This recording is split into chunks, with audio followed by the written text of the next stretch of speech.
Brother, यहाँ पे हमारा माइक खराब हो गया और पब्लिक मीटिंग करना मुश्किल है। जी बिल्कुल ठीक बात है। तो मैंने सोचा कि हम थोड़ा यूपी के बारे में बातचीत कर लें और आप अपना पर्सपेक्टिव हमें बताइए, हम आपको अपना पर्सपेक्टिव बताते हैं, थोड़ी डिस्कशन करते हैं। ठीक बात है, ठीक बात है। मैं समझता हूँ कि जब माइक खराब हो गया हम दोनों बात करेंगे, वो रिकॉर्ड होकर के जाएगी तो लोग बेहतर और अच्छा समझेंगे और अच्छा रिजल्ट आएगा। और क्योंकि सोशल मीडिया से वेल कनेक्टेड है तो सब लोगों को जानकारी मिल जाएगी कि हम और आप क्या बोल रहे हैं। यूपी जो 80 सीटें दे रहा है, इसमें 79 सीटें समाजवादी पार्टी, कांग्रेस, इंडिया गठबंधन जीत रहा है। एक जो क्यूटो है उसमें हम और आप लड़ाई में हैं। और इस बार क्यूटो नाम कैसे जापान वाला है ये क्यूटो, क्योंकि जो प्रधान सांसद हैं उन्हें सपना दिखाया था काशी के लोगों को कि दुनिया की सबसे बेहतर सिटी बनेगी क्यूटो। तो क्यूटो बनी नहीं बनी काशी के लोग ये तय करेंगे और फिर वोट डालेंगे। तो इस बार मन मर्जी नहीं चलनी है, मन की बात नहीं चलेगी, हमारे आपकी बात और 140 करोड़ लोगों की बात और संविधान की बात होगी। और आपने देखा, हम सब ने देखा कि यूपी को नरेंद्र मोदी जी ने बेरोजगारी का सेंटर बना दिया और इतनी बेरोजगारी की है, ये जितने बच्चे दिखाई दे रहे हैं ये दिखाओ, वो लोग हैं दिखाओ जो अग्निवीर या पेपर जिसकी वजह से इन्हें नौकरी नहीं मिली है और ये सब रोजगार नौकरी चाहते हैं। बीजेपी ने जो झूठे सपने दिखाए थे इन्वेस्टमेंट मीट के, जो झूठा सपना दिखाया था डिफेंस एक्सपो का, जो सपने बेचे थे G20 में, लेकिन इन नौजवानों को न नौकरी मिली न रोजगार मिला, आज ये खाली हाथ हैं।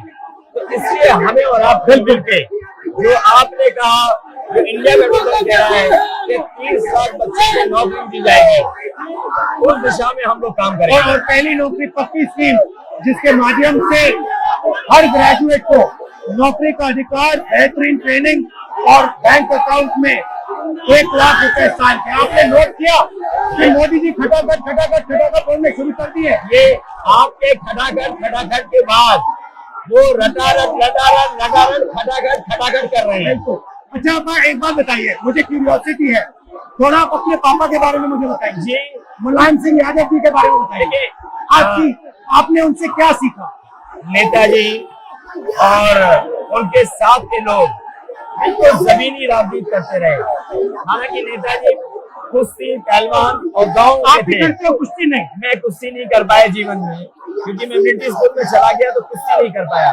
लेकिन नेताजी इसीलिए धरती पुत्र बोले गए कि वो जमीन की बात को समझते थे, धरती पर जो लोग हैं उनकी क्या भावना है उसको लेकर के वो आगे बढ़ाना चाहते थे।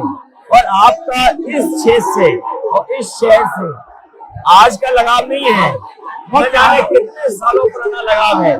जो इमोशनल कनेक्ट आपका इस शहर और शहर से है वो शायद और किसी राजनीतिक परिवार का नहीं होगा। तो नेताजी से उनका हार्डवर्क और अपने लक्ष्य के लिए लगातार काम करते रहना, जो गैर बराबरी की लड़ाई डॉक्टर राम मनोहर लोहिया यहीं लड़े थे। हालांकि हमारी आपकी विचारधारा की यहाँ टकराव रहा, लेकिन हमारे व्यक्तिगत या जो सिद्धांत में कभी समझौता नहीं हुआ। सिद्धांत को लेकर के हमने आपके साथ खड़े हुए और कई बार खड़े हुए, और आपकी भी पार्टी सिद्धांत से बहुत करीब रही समाजवादियों के। बट मुझे लगता है कि अब एक नई तरीके की पार्टनरशिप बन रही है, क्योंकि जो इस बार हमारा कोऑपरेशन है, शायद पहले ऐसा कोऑपरेशन नहीं हुआ। मतलब बिल्कुल सब जुड़ गए।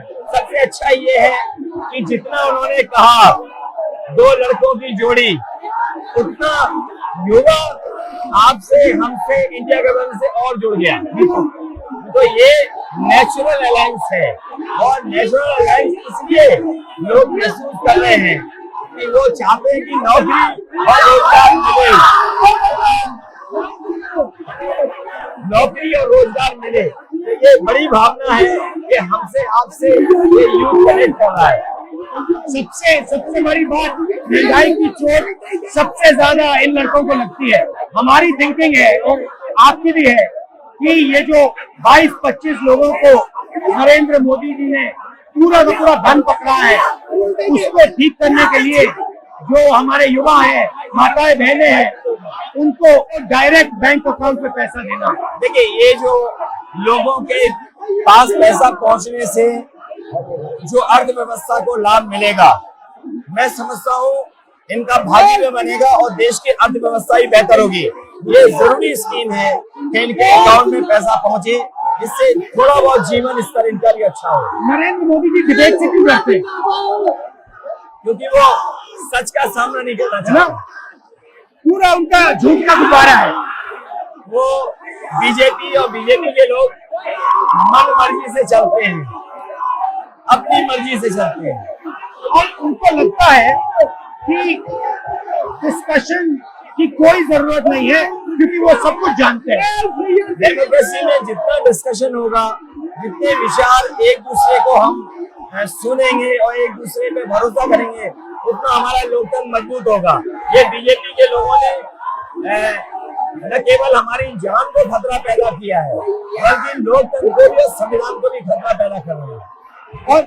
और इसका नतीजा दिख रहा है कि चाइना हमारी जमीन के अंदर आ गया, ये बेरोजगारी बढ़ती जा रही है, जो प्रोडक्शन होता है वो नहीं हो रहा है और पूरा का पूरा एक्सटॉर्शन, ईडी, सीबीआई, ये लोग मतलब एक्सटॉर्ट कर रहे हैं। कई बार सुनने को मिल रहा है और सरकार स्वीकार नहीं कर रही है, लद्दाख की हमारी सीमाएं सुरक्षित हो गई, अरुणाचल के आसपास या सीमा जो चीन से छू रही है वो बहुत असुरक्षित है। तो चीन से जहाँ हमारा सीमाओं का खतरा है, वहीं चीन से हमारे बाजार को भी खतरा है। तो कहीं ना कहीं हम लोगों को अपनी मैन्युफैक्चरिंग इकोनॉमी और मैन्युफैक्चरिंग इकोनॉमी को बढ़ावा देना पड़ेगा।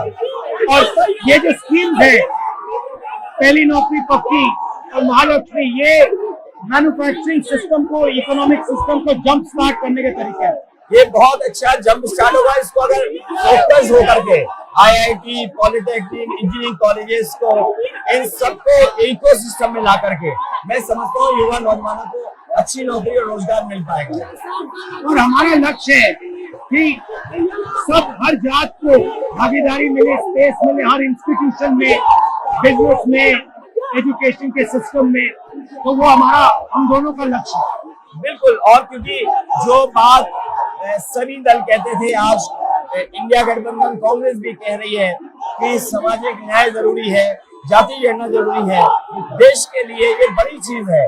जो दुनिया में अमेरिका है, यूरोप है, अपने उन लोगों के लिए जो पीछे छूट जाते हैं, उनके लिए कुछ काम करते हैं। तो हमारा जो देश जाति के आधार पर पिछड़ा है, तो इसको आगे बढ़ाने के लिए ये बड़ी भूमिका होगी इस बार। बहुत अच्छा लगा, अच्छी बहुत अच्छी मीटिंग है। मुझे लगता है कि ये यूनिक मीटिंग है क्या?